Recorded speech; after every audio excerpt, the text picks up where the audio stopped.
नमस्कार प्रिय दर्शकों, स्वागत है आपका हमारे YouTube चैनल K7H स्पिरिचुअल ज्ञान में। प्रिय दर्शकों, आज हम आपके लिए राक्षस राज रावण और यमराज की कहानी लेकर आए हैं, जिसमें रावण यमराज से युद्ध करके उसे अपने अधीन कर लेता है और तीनों लोकों पर विजय प्राप्त कर लेता है। बहुत ही रोचक कहानी है। बस आपसे निवेदन है कि आप वीडियो के अंत तक हमारे साथ बने रहें और जो मेहमान दर्शक हमारे चैनल पर नए आए हैं और उन्होंने हमारे चैनल को सब्सक्राइब नहीं किया, वे हमारे चैनल को सब्सक्राइब जरूर कर लें और अच्छे कमेंट किया करें और बेल आइकन वाले बटन को भी दबा दें ताकि हमारे आने वाली नई वीडियो का नोटिफिकेशन आपको मिल सके और आप उसका फ़ायदा उठा सकें। तो मित्रों, ज़्यादा विलंब ना करते हुए आइए शुरू करते हैं आज की हमारी कहानी। राक्षस राज रावण ब्रह्मा जी से वर पाकर घमंड से भर उठा, कुबेर को हराकर लंका का स्वामी बन बैठा। पुष्पक विमान उसने छीन लिया।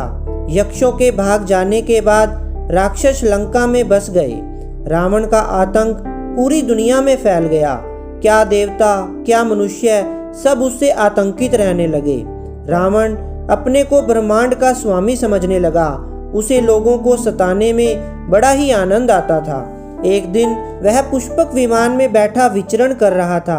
तभी बादलों के बीच जाते देवर्षि नारद जी दिखाई दिए।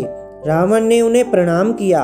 नारद जी बोले, रावण, ब्रह्मा जी से वर पाकर तुम्हारा बल बहुत बढ़ गया है। तुम सबको जीत चुके हो, पर एक बात फिर भी मेरी समझ में नहीं आती, तुम बेचारे मनुष्य को क्यों मारते हो? अगर तुम्हें अपनी शक्ति सचमुच दिखानी ही है तो यमराज के पास जाओ, उनसे युद्ध करो। सबको अपने लोक में बुलाने वाले यमराज को जीतकर ही तुम विश्व विजेता कहला सकते हो।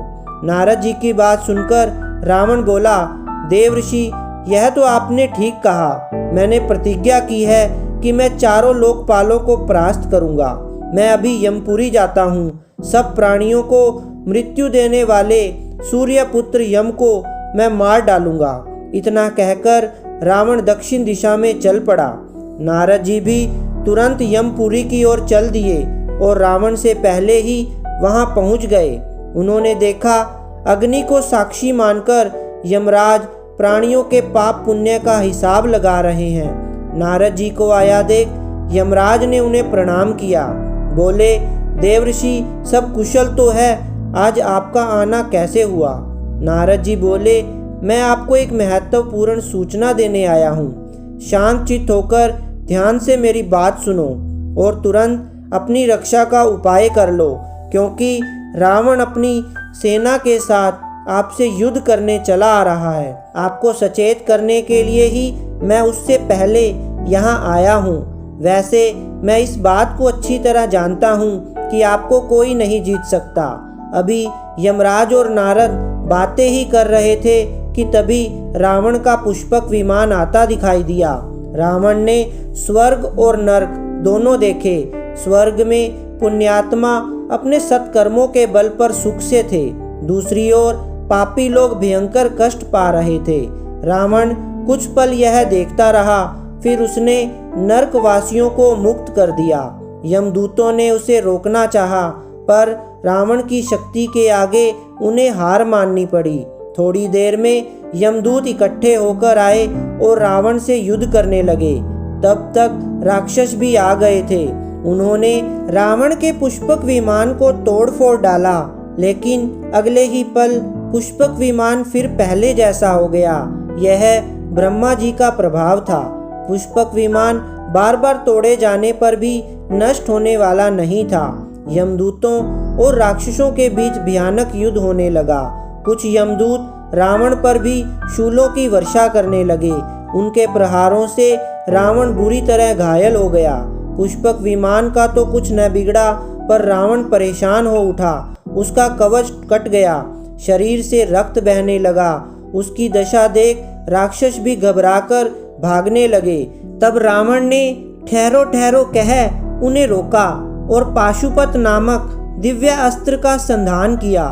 छूटते ही वह अस्त्र आग की तरह जल उठा। सब तरफ चकाचौंध हो गई।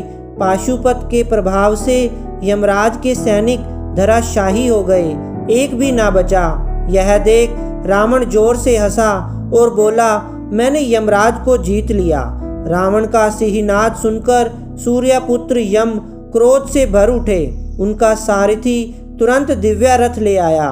स्वयं काल भी वहां उपस्थित हो गया। यह दृश्य देख देवता भी घबरा गए।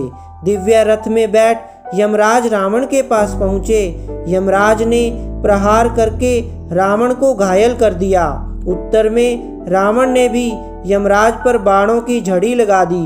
रावण समझ गया कि यमराज को जीतना कठिन है, पर युद्ध भूमि से भागना भी उसे स्वीकार नहीं था। वह फिर से भयानक युद्ध करने लगा। इस पर काल ने कुपित होकर यमराज से कहा, आप मुझे अनुमति दें, मैं इस पापी को एक पल में मार डालूंगा। इस पर यमराज ने काल को रोका। बोले, तुम ठहरो, मैं इस पर काल दंड का प्रयोग करूंगा। यह कहकर उन्होंने रावण पर प्रहार करने के लिए काल दंड हाथ में उठाया तो चारों ओर अग्नि जल उठी। सब देवता भी यम और रावण के भयानक युद्ध को देख रहे थे। यमराज काल दंड से प्रहार करना ही चाहते थे, तभी पितामह ब्रह्मा वहां उपस्थित हो गए।